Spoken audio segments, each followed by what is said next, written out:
অনেক সুনামধন্য নাম করা একজন মিস্ত্রি একটা কোম্পানিতে চাকরি করত।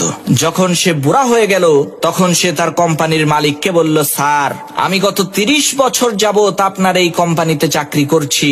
এখন আমি বৃদ্ধ হয়ে গেছি, আমার গায়ে আগের মতো শক্তি নাই। এখন আমি চাই অবসর নিতে আর বাকি সময়টুকু পরিবারের সাথে কাটাতে। তখন সেই কোম্পানির মালিক বলল, ঠিক আছে, কোনো সমস্যা নাই, তবে আপনি আমাকে শেষ একটা কাজ করে দিবেন, একটা ঘর তৈরি করতে হবে।